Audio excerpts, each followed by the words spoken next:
While I was surfing through my anime list, searching for seasonal animes to watch in a fall 2020 season, my eyes landed on Jujutsu Kaisen. I quickly looked at the genre tags on it and was quite intrigued to find out that it belongs to the horror genre. This sent a chain of thoughts oozing and rippling in my brain, and it finally landed on this question. Are there really any anime that could be called as horror anime? What makes a horror anime a horror? Is it the actual scares? Is it the horrible atmosphere, the emanating threat of deaths, and rooms full of blood and misery? What makes a good horror anime?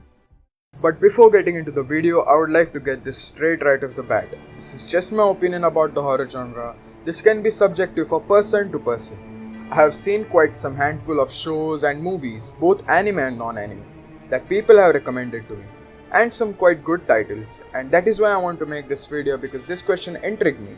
I was curious. Anyways, let's move on to the video.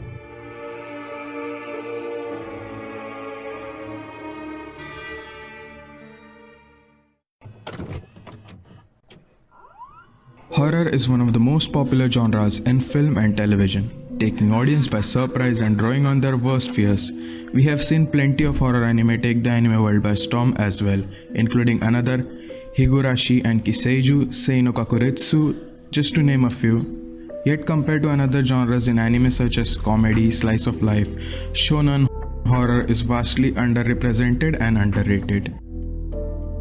Now, why does this happen? Why does the horror genre remain something that only contains mindless gore and evil moguls? Aside from the inherent difficulties in successfully pulling off horror in any medium, the thing about it is the horror is subjective and varies from person to person because different things executed in different ways work for each.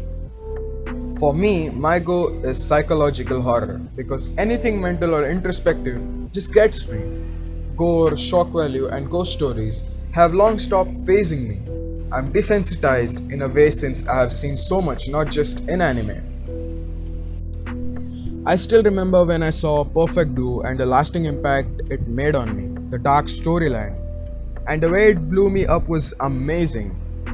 It is worth mentioning that it's not exactly horror yet, the atmosphere that it built scared me shitless. The way different realities played me out and the realism of the story was too good and well written. Also the fact that the camera angles used were almost as if the movie was real instead of anime. Same can be said about the scenes in Monster where Johan encompasses the entire moment and makes us fear merely by his presence.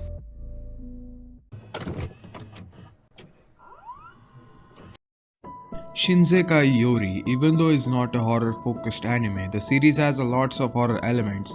I'm not going to enter spoiler territory, but for example, the most dangerous monster in that universe cannot be killed by a human, and it can kill you with just watching you. So the only option humans have is to run away or hide. And that feeling of an unavoidable death when you are seen definitely brings a horror aspect to the story. So in my opinion, a horror anime is one that can create a dreadful and creepy atmosphere without the use of jump scares. That being said, the former weren't necessarily advertised as horror anime. They were psychological thrillers which had the subtle elements of horror show. With this, we come back to a modified version of our previous question. Can some anime survive by purely being a horror anime?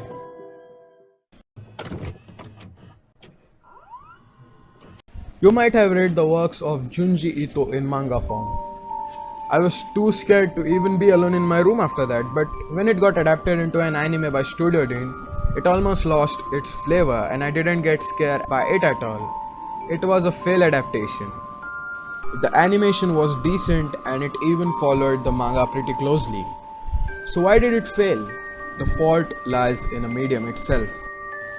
When some live action movie is seen by us, our subconscious treat that as something that can happen in real life, despite it not being real or even possible at all. Animation is on a completely different dimensional plane. It is 2D.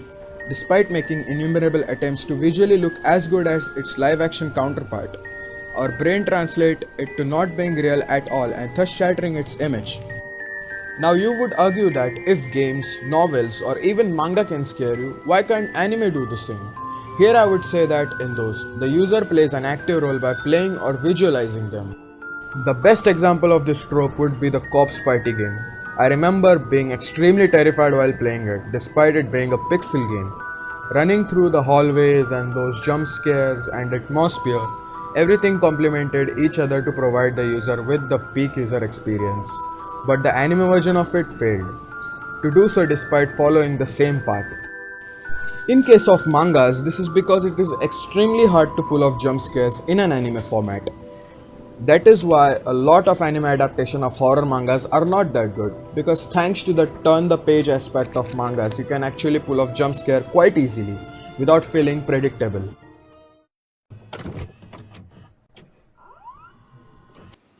Well, I would like to conclude here by saying this. Horror and anime historically don't have a very good relationship.